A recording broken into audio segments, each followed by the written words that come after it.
Hello everyone, this is Gaurav Tripathi and you are watching the Geography Today. Prelims examination ज्यादातर aspirant के लिए एक बहुत कठिन बैरियर बनता जा रहा है और जब सीसैट उसमें शामिल हो गया है जिसमें मैथ्स और रीजनिंग के क्वेश्चन हर बार इंक्रीज हो रहे हैं, तो ऐसे में प्रीलिम्स को सिर्फ पढ़ाई के दम पे ही या सिर्फ बहुत ज्यादा चीजें पढ़कर ही पास कर पाना थोड़ा सा मुश्किल काम है। प्रीलिम्स एग्जामिनेशन में हम बार बार कुछ ऐसी इंपॉर्टेंट गलतियां हैं जो करते हैं और उसकी वजह से प्रीलिम्स हमारे लिए एक ऐसी बाधा बन गया है जिससे हम हर बार बहुत एफर्ट लगा करके भी पार नहीं कर पा रहे हैं। आज की इस वीडियो में हम ये जानेंगे कि वो कौन-कौन सी मेन प्रॉब्लम्स हैं जो आपको प्रीलिम्स की बाधा पार नहीं करने दे रही। In today's class we all will define those important problems which you are facing during the prelims examination. Let us start the class. Prelims में आप फिर असफल हो गए और ये असफलता इसलिए है क्योंकि आप बार बार सेम मिस्टेक्स, सेम वही गलतियां बार बार दोहरा रहे हैं। और क्यों ये गलतियां दोहरा रहे हैं, कैसे से रिजॉल्व करेंगे, वो सब हम जानते हैं। पहली गलती आप करते हैं सिलेबस। ज्यादातर एस्पिरेंट प्रीलिम्स एग्जामिनेशन आता है, लाइब्रेरी ज्वाइन किए हुए हैं या घर में पढ़ रहे हैं, सीधा बुक उठाते हैं, सबसे लेंदी सिलेबस हिस्ट्री या ज्योग्राफी पढ़ना शुरू कर देते हैं। जबकि अगर उन्हें अपने सिलेबस को उन्होंने ध्यान से देखा हो तो वे जानेंगे कि ये सिलेबस दो पार्ट में डिवाइड है। सिलेबस दो पार्ट में डिवाइड है। कौन कौन सा पार्ट? एक main group of subject and second is सब ग्रुप। मेन ग्रुप वो है जिसमें history, geography, Indian polity, Indian economy और जनरल साइंस का पार्ट है।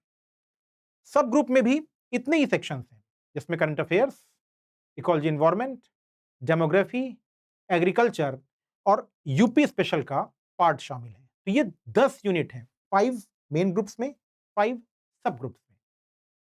अब इसमें से भी आपको अपनी स्ट्रेंथ के अकॉर्डिंग, कभी-कभी क्या होता है कि हम सबसे लेंथी चैप्टर को शुरू करते हैं, सबसे लेंथी टॉपिक को शुरू करते हैं, लेकिन हमको अपनी स्ट्रेंथ के according, if you are so comfortable in history then you should start your syllabus with history. But the whole book of the history, either it is ancient history, medieval और modern, ये तीनों ही अलग-अलग जो किताबें हैं वो पूरा आपका सिलेबस नहीं है। और हम शुरू क्या करते हैं, ऐसा स्टार्ट किया, सब एक लाइन से पढ़ रहे हैं। नहीं, आपके एग्जामिनेशन में हिस्ट्री में ब्लॉक्स आते हैं, मतलब ब्लॉक्स कुछ खंड ऐसे हैं जो हमेशा एग्जामिनेशन में पूछे जाते हैं। You have to prepare that blocks first. Clear? Geography में ऐसे ही पूरा ज्योग्राफी का किताब जो भी आप खरीदते हैं वो पूरा सिलेबस नहीं है। उसमें से कुछ ऐसे सर्टेन सेक्शंस हैं जिनसे क्वेश्चन हमेशा पूछे जाते हैं और आपको 150 में से 90 प्लस यूपीपीएससी प्रीलिम्स में और यूपीएससी प्रीलिम्स में 45 टू 50 के बीच का स्कोर करना होता है। तो ऐसे में वो प्रिपेयर करें जिसमें आप थोड़ा सा इंटरेस्टिंग आपको लगता हो और जिसे आप बहुत इत्मीनान के साथ बहुत अच्छा प्रिपेयर कर सकते हो। तो फर्स्ट, नोइंग योर सिलेबस, अपना सिलेबस जानना आपको बहुत जरूरी है, क्योंकि जब आप अपना सिलेबस जानेंगे तो ये भी जानेंगे कि क्या हमसे छूट रहा है, क्या अभी पढ़ना है और क्या हमें दूसरों की मदद से पढ़ना है। और ये सब तब होगा जब आप अपने सिलेबस को बार-बार अपनी कॉपी पे या जिसमें आप नोट्स बना रहे हैं, उसमें पहले लिखेंगे। दूसरा इंपॉर्टेंट पॉइंट, रिवीजन। ये एक बड़ा सेक्शन है। पढ़ तो लिया, आपने सिलेबस देख लिया, नोट कर लिया, पढ़ लिया, लेकिन अब उसको रिवीजन करना है। रिवीजन की 2 मेथोडोलॉजीज ज्यादा यूज की जाती हैं। एक, कि आपने एक सर्टेन टाइम निकाला है कि आपने इंडियन पॉलिटी पढ़ा, 4 चैप्टर पढ़ चुके हैं, सैटरडे, संडे या किसी भी दिन या सेम डे किसी भी टाइम आप उस पॉइंट को रिवीजन करते हैं। ये हुआ एक मेथड।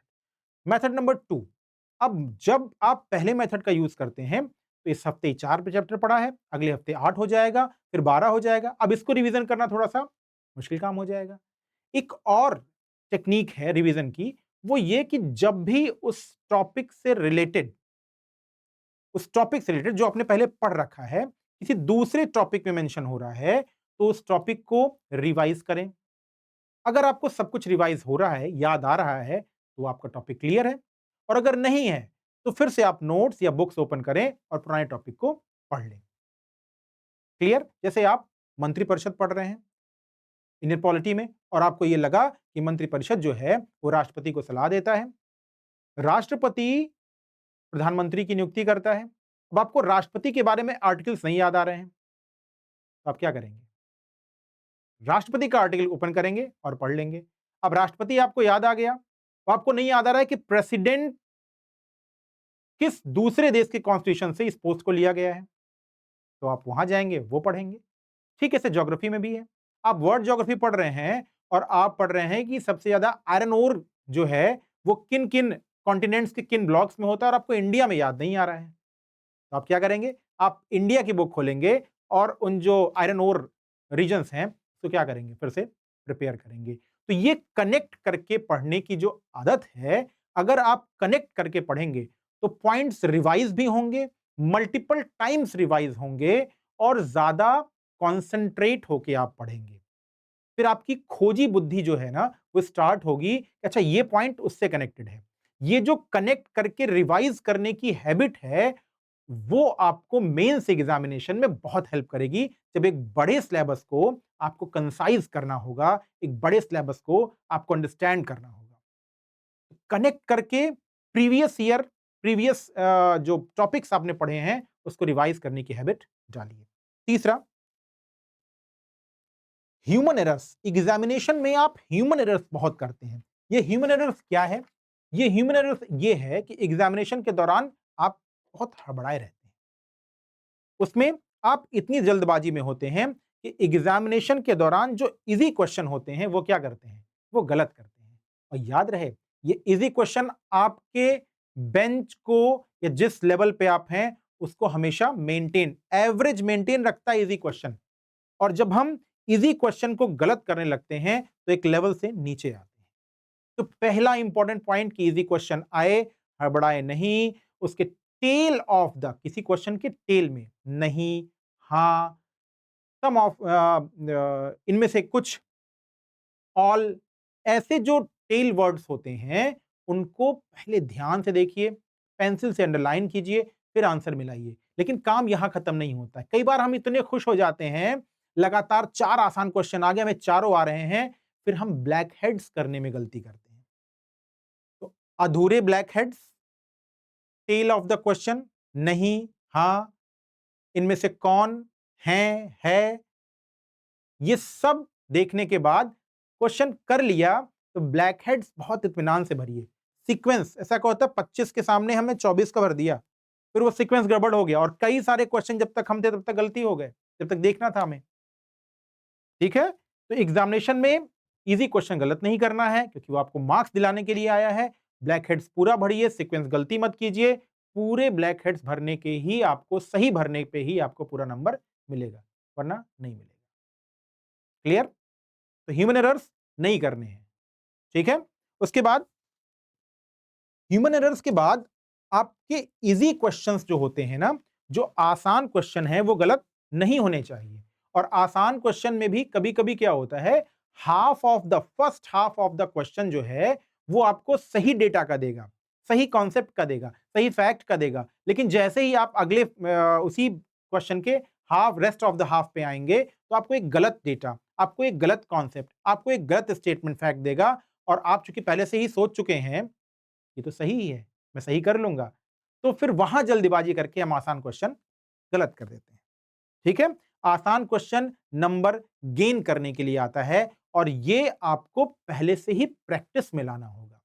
जब आप एग्जामिनेशन के पहले प्रैक्टिस सेट्स लगाते हैं तो फर्स्ट फॉर्मूला आपका होना चाहिए कि एक भी सिंगल इजी क्वेश्चन मेरा गलत नहीं होना चाहिए। और यकीन मानिए कि आसान क्वेश्चन गलत ना करना ही आपकी सफलता की कुंजी है।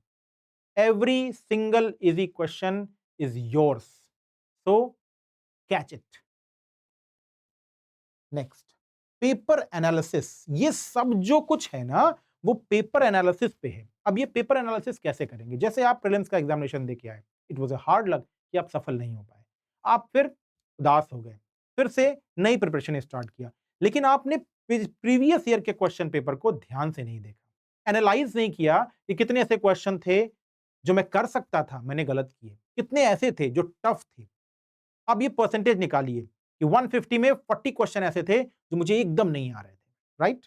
फिर आपने एनालाइज किया कि 20 ऐसे थे जो मैंने ह्यूमन एरर्स से, थोड़ी-सी गलती से, कंसंट्रेट नहीं था, गलत कर दिया। मेरा स्कोर था 70।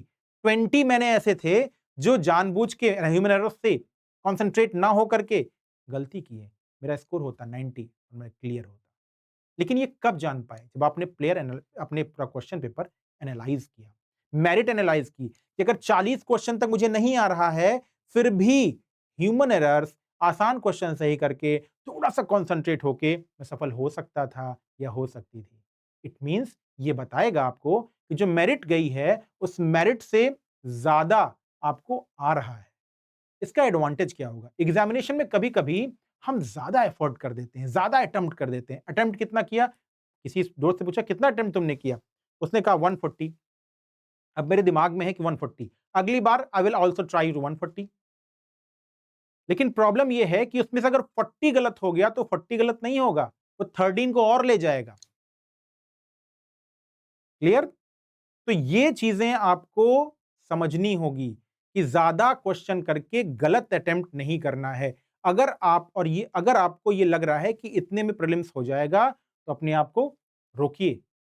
ये सब कब होगा? जब आप प्रीवियस ईयर के क्वेश्चन पेपर को एनालाइज करेंगे, उसकी मेरिट को एनालाइज करेंगे, तब आप ड्यूरिंग द पेपर, जब पेपर लगा रहे होंगे और क्वेश्चन कठिन और आसान का एक सीक्वेंस समझ पाएंगे, एक प्रोपोर्शन समझ पाएंगे, तो आप समझ पाएंगे कि मुझे कहां तक जाना है। क्या 120 जाना है, 130 जाना है, या 125 या 115 तक रुक जाना है? क्योंकि ज्यादा अटेम्प्ट, ज्यादा गलत अटेम्प्ट की तरफ भी आपको ले जा सकता है। तो ड्यूरिंग द पेपर आपको आइडिया लग जाएगा कि कितने एमसीक्यूज तक मुझे जाना है और कितने पे अपने आप को रिस्ट्रिक्ट करना है। माय डियर एस्पिरेंट्स, ये वो मिस्टेक्स हैं जो आपको बार-बार प्रीलिम्स क्वालिफिकेशन दौड़ से बाहर कर दे रहे हैं। आई एम डैम श्योर कि अगर आप ये सारी प्रॉब्लम्स अपनी अभी की प्रैक्टिस में लेकर आएंगे, जिसको सॉल्व करने की दिशा में काम करेंगे, इन सारी प्रॉब्लम्स को क्या करेंगे? कंसीडर करेंगे। प्रैक्टिस करने के दौरान इन सबको डिसॉल्व या सॉल्व करने की कोशिश करेंगे, तो आपका अगला आने वाला अक्टूबर का एग्जाम या जून का प्रीलिम्स एग्जाम आपके लिए बाधा नहीं होगा और आप इसे डेफिनेटली क्वालिफाई करेंगे। तो आई होप कि इन सजेशन से आपका आने वाला प्रीलिम्स एग्जामिनेशन बेहतर हो और ये बार-बार असफलता की बाधा आप पार कर सकें। वीडियो में इतना ही। Goodbye, mister good luck.